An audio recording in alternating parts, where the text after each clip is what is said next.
warahmatullahi wabarakatuh. Perkenalkan, nama saya Rizky Zahra Alyabila dari kelas 11 IPA 1 SMA Negeri 1 Tanjung Jabung Timur.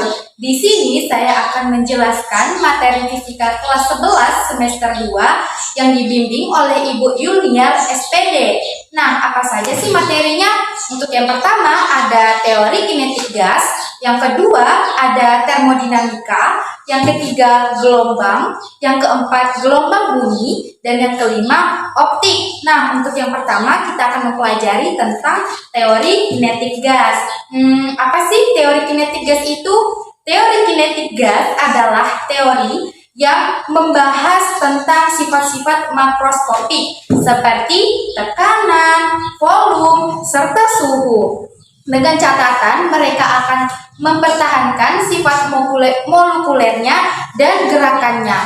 Nah, apa aja sih item-item yang ada di teori kinetik gas? Yang pertama ada hukum Boyle. Biar kalian lebih paham, kita akan tulis ya. Yang pertama saya sebutkan tadi ialah hukum Boyle. Nah, untuk hukum Boyle ini dia memiliki rumus, yaitu P1 dikali V1 sama dengan P2 dikali V2. Kita tuliskan ya teman-teman. P1 dikali V1 sama dengan P2 dikali V2. Biar singkat langsung saya sebutkan aja. Untuk P ini adalah tekanan. P adalah tekanan. Satuannya adalah Newton per meter kubik. Sedangkan untuk V adalah volume. Satuannya adalah meter kubik. Nah, untuk hukum Boyle ini dia berada pada posisi suhu yang konstan. Di mana sih posisinya? Apabila kita gambarkan grafiknya. Untuk hukum Boyle ini dia suhunya konstan ya. Suhu konstan. Nah, suhu konstan atau yang disebut dengan isotermal atau isotermis. Isotermal. Kalau kita gambarkan, di atas adalah tekanan, di bawah adalah volume. Nah, begini teman-teman grafiknya.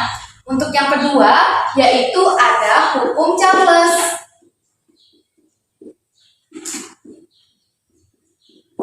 Ada hukum Charles. Nah, rumus hukum Charles ini adalah P1 per T1 sama dengan V2 per T2. Untuk keterangannya, V adalah volume, sudah ada di hukum Boyle, dan untuk T ini adalah suhu. Dengan catatan, satuan suhunya harus dalam derajat Kelvin. Apabila nih diketahui dalam soal suhunya adalah derajat Celcius, maka kita harus mengubahnya dulu ke derajat Kelvin. Nah, hukum Charles ini dia berada pada posisi tekanan yang konstan. Tekanan konstan. Tekanan konstan atau yang disebut dengan isobarik. Kalau yang hukum Boyle tadi adalah suhunya konstan, di hukum Charles ini tekanannya yang konstan. Gimana sih kalau kita gambarkan di grafik? Gini teman-teman. Kalau kita gambarkan di grafik, maka posisinya akan seperti ini. Volume di atas dan suhu di bawah. Maka gambarnya akan seperti ini. Oke, selanjutnya ada hukum Gay-Lussac. Kita tuliskan hukum Gay-Lussac.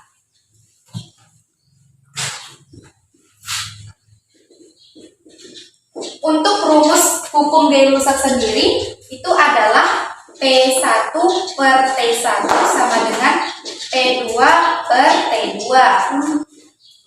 Untuk P kan sudah ada. P itu adalah tekanan, satuannya Newton per meter kubik, dan T itu adalah suhu, satuannya harus dalam derajat Kelvin. Nah, hukum Gay-Lussac ini berada pada posisi volume yang konstan.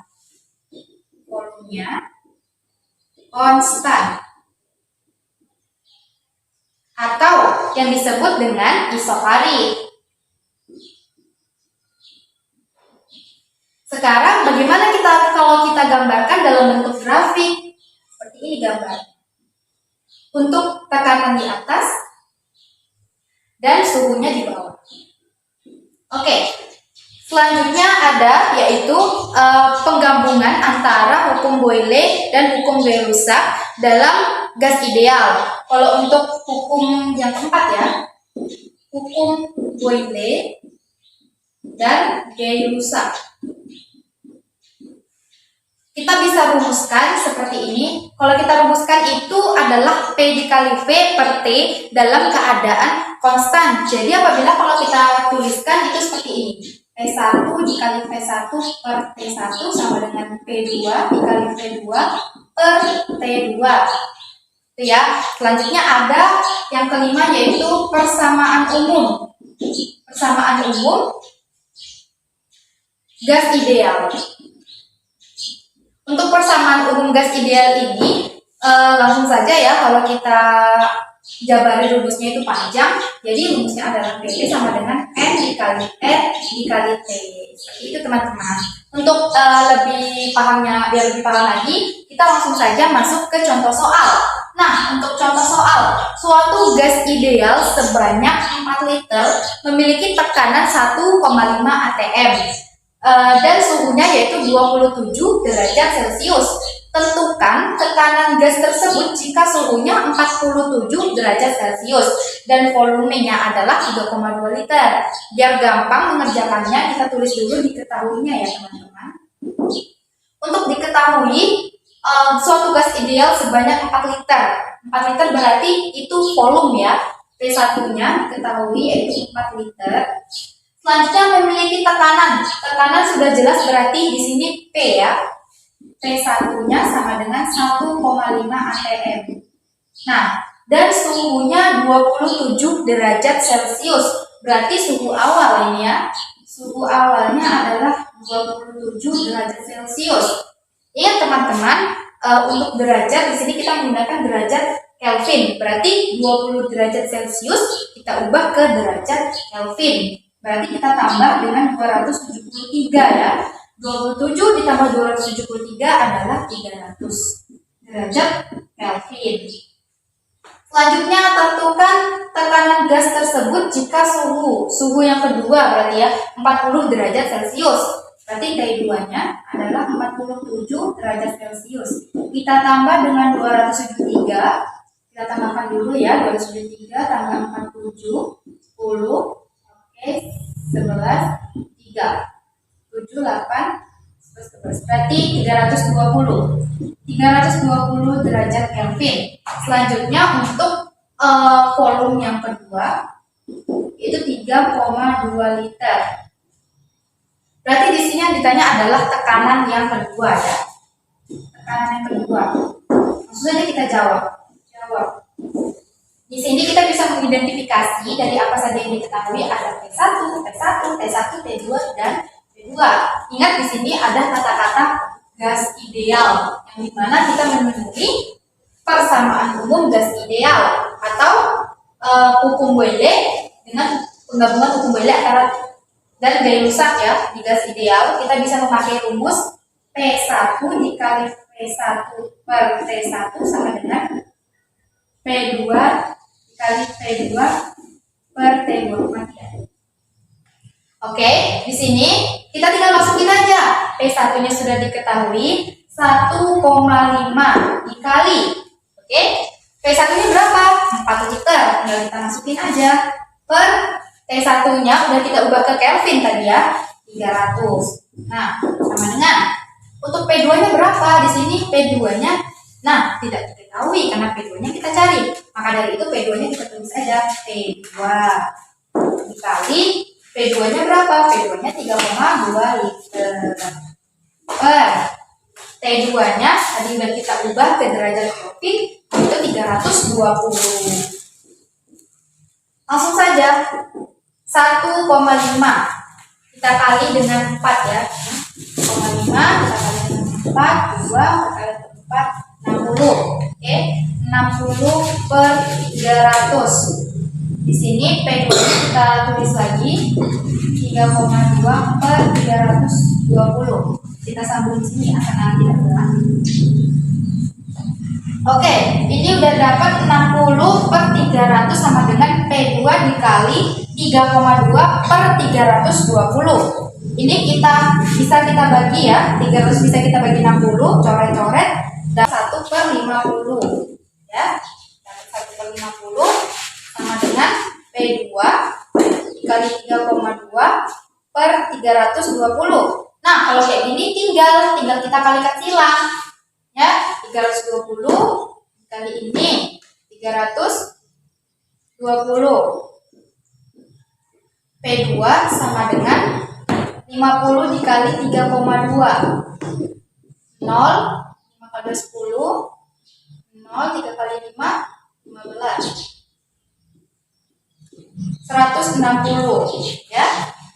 Jadi langsung P2 sama dengan 320 per 160.Tinggal kita bagikan saja. 320 dibagi 160 adalah 2 ATM.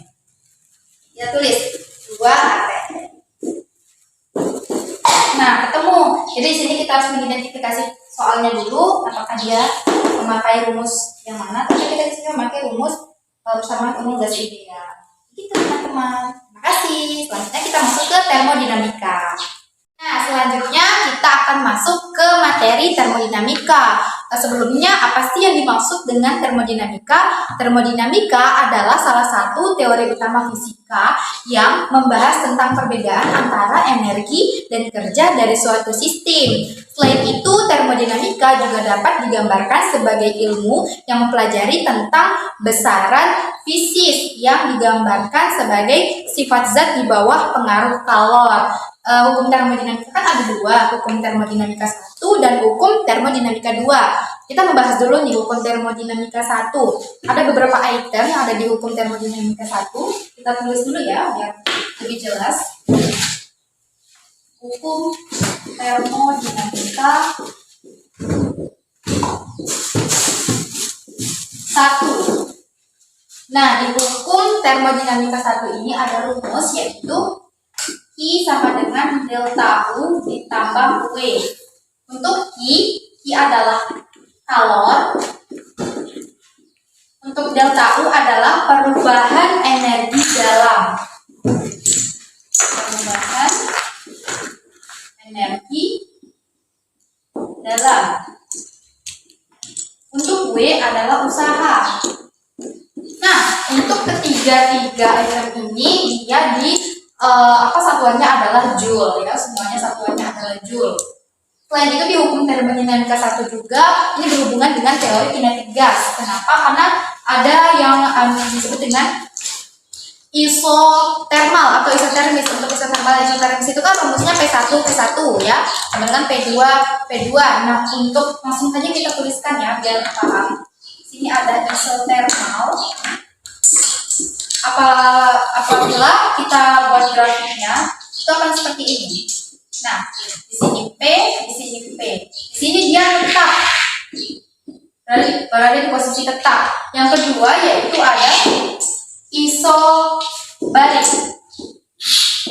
Untuk isobarik ini di sini P, di sini T. Nah, kita tulis seperti ini. Karena apa? Karena dia tekanannya tetap. P tetap ya.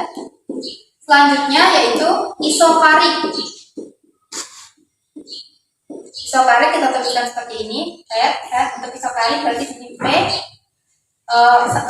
Untuk isobarik di sini P ya.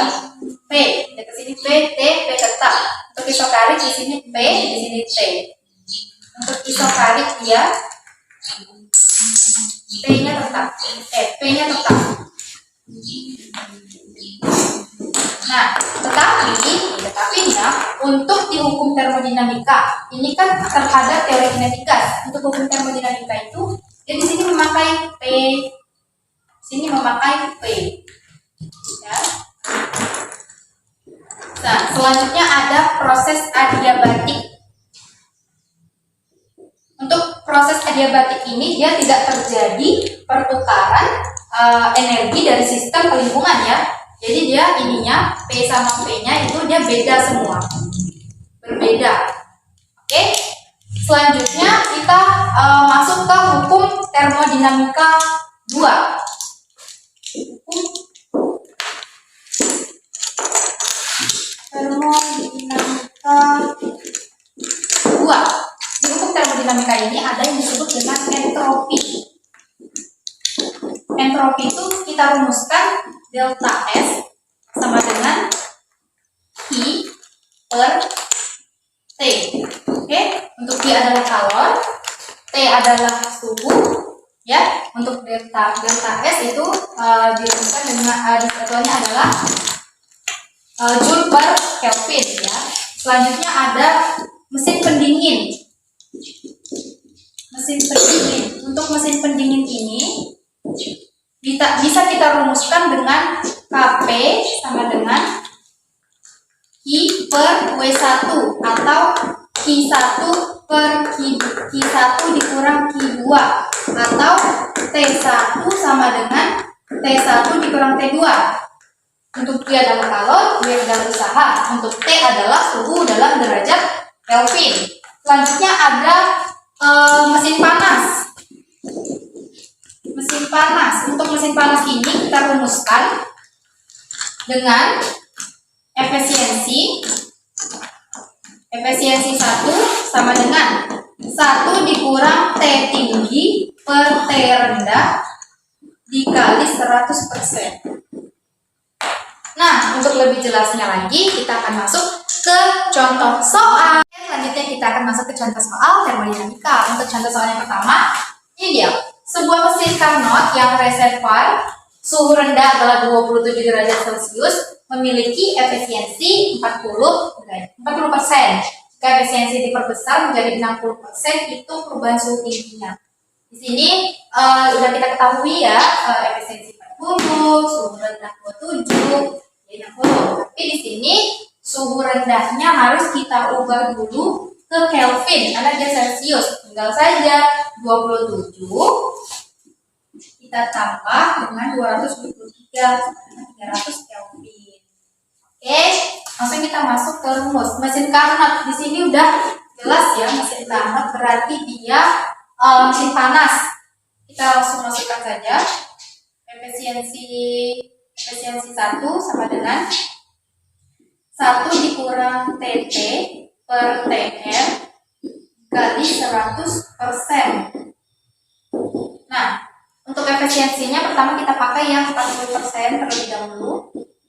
Lalu kita masukin 1 dikurang suhu tingginya tadi 300 ya, yang diketahui 300 per TR. Oke, selanjutnya kita kali dengan 100%. Nah, selanjutnya 40% sama dengan 1 dikurang 300 per TR suhu rendah dikali 100%. Biar mudah di sini kita coret persennya ya. Jadi 4/10 sama dengan 300 per TR. Karena satu ini nggak ada artinya berarti ya. Langsung saja kita luas ya. 300 per TR sama dengan berarti ini 100, biar bisa hilang persennya 10/10 kita kurang berarti 6/10. Nah, sekarang tinggal kita kalikan silang ya. Jadi ini TR 6TR sama dengan 300 dikali 10 berarti 3000 ya. TR sama dengan 3000 per 6 berarti 500. Oke, sekarang kita udah dapat untuk efisiensi pertama. Selanjutnya kita masuk ke efisiensi yang kedua. Efisiensi yang kedua 1 dikurang TR 2 per TT dikali 100%. 60% ya untuk efisiensi yang kedua. 1 dikurang 300 per TT dikali 100%. Jadi biar mudah, persennya kita coret berarti 6/10 300 per Oke. Selanjutnya ini biar mudah ya, 10 per 10 kita kurang berarti 300 per TT kita pindah luas menjadi 4 per 10. Selanjutnya tinggal kita kali silang 4 TT sama dengan, berarti ini TR ya, bukan TT, ini suhu rendah. 4 TR sama dengan 6.000, 3.000 ya, per kita bagi dengan 4 berarti 750. Nah, di sini yang ditanya hitung perubahan suhu tingginya. Berarti yang dicari adalah delta T sama dengan ya, delta T berarti efisiensi pertama, efisiensi kedua dikurang efisiensi pertama. 750 kita kurang dengan 500 ya, berarti sisanya 250. Bahas soal kedua hukum termodinamika. Sini yang soalnya adalah sebuah mesin pendingin memiliki koefisien Fermasi 5 dengan suhu ruangan di luar mesin pendingin 26 derajat Celcius. Maka suhu terendah di dalam mesin pendingin adalah, di sini kita tidak perlu membuat diketahuinya lagi karena sudah jelas ya mesin pendingin. Dan KP-nya yaitu 5 dan suhu awalnya 26 derajat Celcius. Berarti di sini kita memakai rumus yang ada suhunya ya. Langsung saja kita masukin. KP sama dengan T2 per T1 per T2. Oke, KP-nya adalah 5, T2 belum diketahui, T1-nya adalah 26 derajat Celcius. Di sini kita udah mencari ya, diubah ke Kelvin berarti dia 299 Kelvin. 9 kurang T2. Nah, di sini tinggal kita biar mudah kita pindahin aja ya, 299 dikurang T2 sama dengan T2. Kita ubah bentuknya seperti ini. Ya, biar mudah. Terus kita kalikan ke dalam. Kita kalikan ke dalam 5 dikali 299 berarti 1495 ya. Dikurang 5 dikalikan T2 berarti 5 T2 sama dengan T2. Selanjutnya 1495 kita kurangkan ini di T2 kita masukkan ke sini berarti 6 T2 ya. Selanjutnya kita buang T2-nya ini, kita pisahkan maksudnya ya. T2 sama dengan 1495 per 6. Oke. 1495 kita bagi dengan 6, hasilnya adalah 249,3. Ini masih dalam derajat Celcius. Berarti kita harus mengubahnya ke dalam derajat Kelvin ya. 249,3 kita kurang berarti ya. Karena dia dari Celcius ke Kelvin. Kita kurangkan ya, 273. Hasilnya adalah min berarti ya, min 27,3 derajat Kelvin. Nah, ini dia hasil. Makasih teman-teman. Kita masuk ke materi gelombang. Sebelum itu, apa sih yang gelombang itu berasal dari apa sih? Nah, gelombang berasal dari getaran yang merambat. Selanjutnya apa saja sih jenis-jenis gelombang? Yang pertama ada jenis gelombang berdasarkan arah rambat dan arah getarnya, yaitu ada gelombang transversal. Nah, gelombang transversal ini arah rambatnya tegak lurus dengan arah getarannya. Contohnya gelombang air dan gelombang tali cahaya. Selanjutnya ada gelombang longitudinal. Gelombang longitudinal ini rambatnya tegak lurus dengan arah getarannya. Contohnya ada gelombang pegas dan gelombang bunyi. Selanjutnya ada jenis-jenis gelombang berdasarkan mediumnya. Yang pertama ada gelombang mekanik. Nah, gelombang mekanik ini membutuhkan medium untuk getarannya. Contohnya ada bunyi dan tali, gelombang bunyi dan tali ya. Dan ada gelombang elektromagnetik. Nah, gelombang elektromagnetik ini tidak membutuhkan medium untuk getarannya. Contohnya gelombang cahaya, radio, dan sinar X. Selanjutnya ada gelombang yang berdasarkan amplitudonya. Yang pertama ada gelombang berjalan. Gelombang berjalan ini amplitudonya tetap. Dan ada gelombang stasioner. Gelombang stasioner ini amplitudonya berjalan atau amplitudonya itu berubah-ubah posisi. Oke, sekarang kita masuk ke besaran-besaran pada gelombang. Besaran-besaran pada gelombang kita akan mengenal adanya frekuensi, periode, cepat lambat gelombang, dan sebagainya. Di sini ada frekuensi, rumusnya adalah N per T atau 1 per T. Selanjutnya ada periode, rumusnya adalah T per N atau 1 per F. Selanjutnya ada V atau cepat lambat gelombang, rumusnya adalah lambda per T atau bisa juga memakai rumus lambda dikali F. Selanjutnya ada lambda, rumusnya adalah S per N. Nah, di sini untuk F adalah frekuensi, satuannya adalah Hz, dan untuk N ini adalah banyak gelombang, T adalah periode, T kecil adalah waktu, satuannya S. Nah, untuk V adalah cepat lambat gelombang, satuannya meter per sekon. Untuk lambda ini panjang gelombang, satuannya meter. Dan untuk S ini adalah jarak, satuannya meter. Oke, kita gambarkan dulu gimana definisi gelombang itu ya. Kita gambar dulu gelombangnya. Ini adalah arah besar. Nah, untuk gelombang ini adalah S, jarak.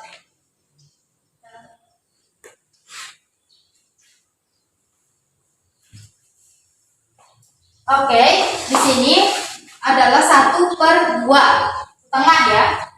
Sorry, di sini adalah 1 per 4. Nah, di sini baru 1 per 2. Di sini ini jumlahnya 2, ini 1 per 4, 1 per 4. Nah, untuk yang ini baru dikatakan lambda. Ya. Nah, untuk definisi satu gelombang itu adalah 1 bukit 2 lembah. Itu definisi satu gelombang. Selanjutnya ada gelombang berjalan. Itu harusnya ada Y sama dengan A plus minus sin omega T dikurang Kx. Untuk Y adalah simpanan, satuannya M. Untuk A adalah amplitudo, satuannya meter. Dan untuk omega ini frekuensi. Oke. Selanjutnya ada T ini waktu, K adalah bilangan gelombang. Selanjutnya ada X jarak ke titik sumber, satuannya adalah meter. Biar lebih paham, kita masuk ke contoh soal. Sebuah gelombang menjalar pada air dalam waktu 2 sekon. Gelombang dapat menempuh jarak 10 meter. Pada jarak tersebut terdapat 4 gelombang. Tentukan frekuensi, periode, lambda, dan cepat lambat gelombangnya. Di sini yang diketahui adalah T. T-nya adalah 2 sekon. Selanjutnya jarak, berarti S ya. S adalah 10. Dan N-nya adalah 4. Yang pertama, frekuensi. Yang ditanya adalah, langsung aja kita jawab ya. Jawab. Yang pertama, frekuensi itu rumusnya 1 per T. Atau di sini kita bisa pakai N per T aja ya. Nah, N-nya kan nih udah ada nih, N-nya 4. T-nya untuk T, ini T kecil ya. Untuk T ini kan udah ada 2. Oke, untuk T kita udah ada 2. Jadi untuk frekuensinya kita bisa memakai N per T. T kecil ya. Ini adalah 2. 4 bagi 2, 2 Hz. Selanjutnya kita mencari T karena frekuensi sudah ketemu ya, atau periode. Periode ini rumusnya berarti kita bisa pakai 1 per F. 1 per frekuensi.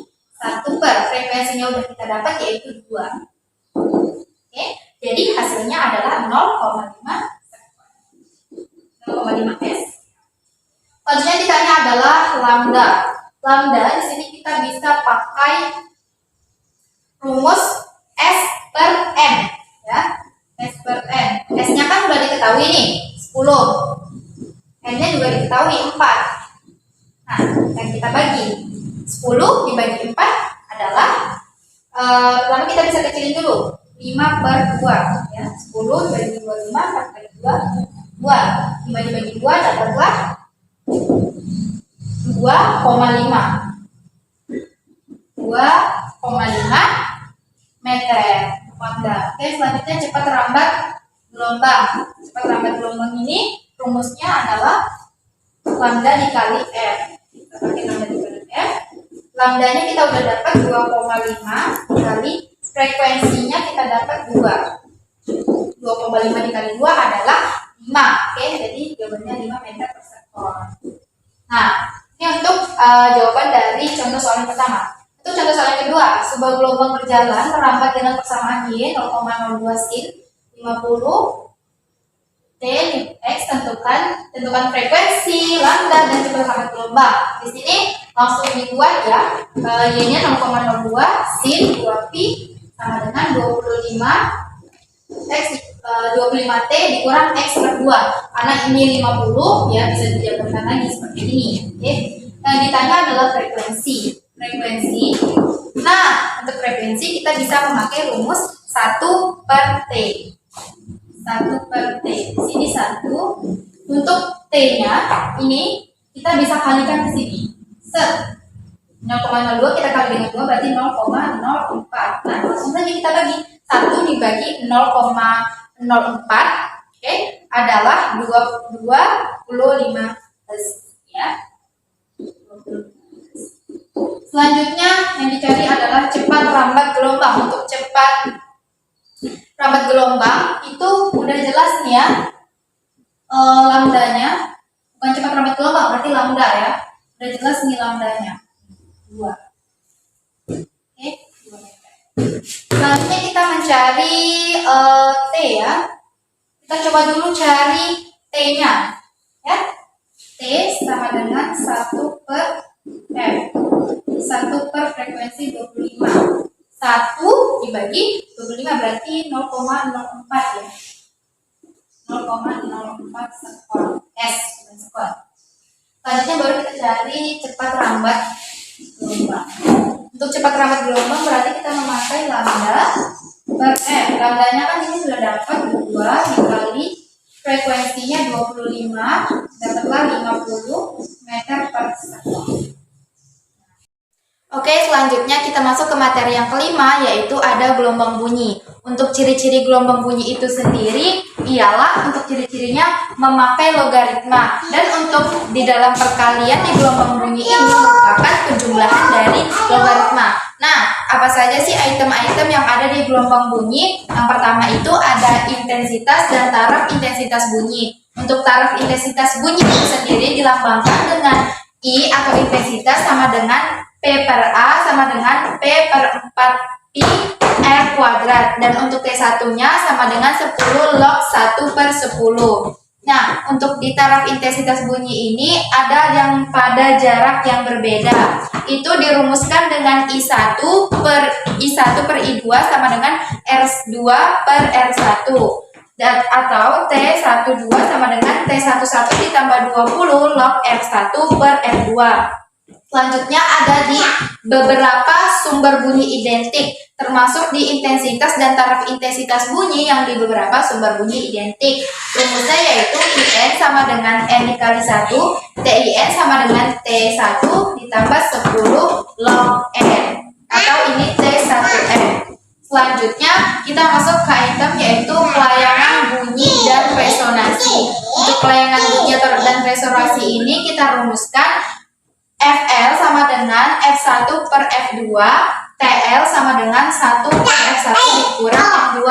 Untuk TL-nya sendiri adalah pelayangan. Dan F ini, T dan F ini frekuensi pelayangan, dan T-nya adalah periode pelayangan. Selanjutnya kita masuk ke efek Doppler. Untuk efek Doppler itu sendiri dirumuskan dengan Fp sama dengan F plus minus VA di plus minus Vp per V plus minus VA plus minus Vs.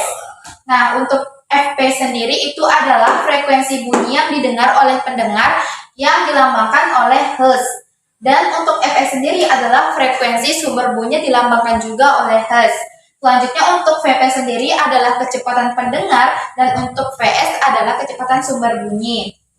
Selanjutnya kita masuk ke dawai. Untuk dawai sendiri itu ada yang dinamakan dengan nada dasar, nada atas pertama, dan nada atas kedua. Untuk nada dasar itu bisa dilambangkan dengan 2/1. Untuk nada atas ke pertama itu bisa dilambangkan dengan 2/3, dan seterusnya kita tambah dengan setengah. Dan selanjutnya untuk dawai ini dirumuskan dengan lambda dikali n sama dengan 2L per n ditambah 1, dan Fn sama dengan n ditambah 1 per 2L dikali V. Untuk dawai ini selanjutnya kita ada masuk ke item pipa organa. Yang pertama yaitu pipa organa terbuka, sedangkan ini adalah pipa organa tertutup. Yang ini adalah pipa organa tertutup. Kalau pipa organa terbuka itu kalau kita gambarkan sama aja sebenarnya dengan gawai. Untuk pipa organa tertutup ini bisa kita rumuskan yaitu lambda dikali n sama dengan 4L per 4N 2N ditambah 1. Sedangkan Fn itu bisa kita lambangkan sama dengan 2N ditambah 1 per 4L kita kali dengan V. Untuk pipa organa tertutup sendiri itu untuk nada dasarnya itu ada. Untuk nada dasar ya 1/4, nada dasar pertama yaitu 3/4, dan nada dasar keduanya itu lambdanya adalah 5/4. Untuk nada dasar yang telah disebutkan tadi itu dilambangkan dengan lambda. Oke, biar lebih jelasnya lagi kita masuk ke contoh soal. Contoh soalnya yaitu seutas dawai panjangnya 0,8 meter jika tegangan dawai itu diatur sedemikian hingga kecepatan gelombang transversal yang dihasilkannya adalah 400 meter per sekon, maka frekuensi nada dasarnya adalah. Di sini kita ketahui bahwa dari contoh soal kita berfokus pada materi dawai. Selanjutnya untuk lebih mudahnya kita buat diketahuinya terlebih dahulu. Yang pertama ada diketahui panjangnya 0,8 meter, berarti panjangnya kita lambangkan dengan L yaitu 0,8 meter. Selanjutnya ada dihasilkan transversal, gelombang transversal yang dihasilkan adalah 400 meter per sekon, berarti diketahui bahwa kecepatannya adalah 400 meter per sekon. Yang di sini yang ditanya adalah maka frekuensi nada dasar. Di sini yang ditanya adalah nada dasar dari dawai tersebut. Berarti yang ditanya adalah frekuensi. Kita coba jawab. Untuk mencari frekuensi karena nada dasar berarti kita mencari frekuensi awal, itu rumusnya adalah kecepatan dikali lambda, atau lambdanya bisa kita tuliskan sebagai kecepatan per 2 lambda. Nah, perlu kita ketahui bahwa di nada dasar itu luas L-nya adalah setengah lambda. Kalau nada dasar itu digambarkan untuk nada dasar.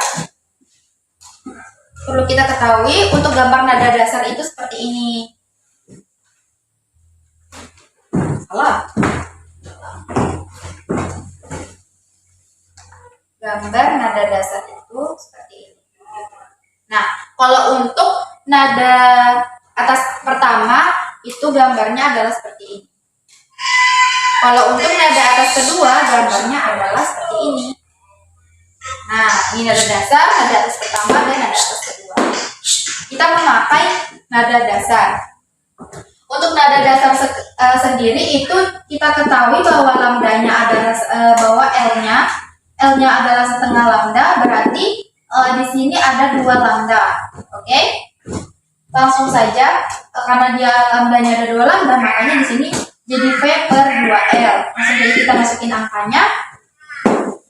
V-nya adalah 400 dan 2 dikali L-nya adalah 0,8. 400 per, langsung saja 2 kita kalikan dengan 0,8 yaitu 1,6, dan 400 kita bagi dengan 1,6 adalah 250 per. Nah, begitu untuk contoh soal di materi dawai. Oke, demikian video yang telah saya sampaikan fisika dari materi pertama yaitu teori kinetik gas sampai dengan gelombang bunyi. Jika ada kesalahan saya mohon maaf yang sebesar-besarnya. Saya ucapkan terima kasih dan saya akhiri. Wabillahi taufiq wal hidayah. Wassalamualaikum warahmatullahi wabarakatuh.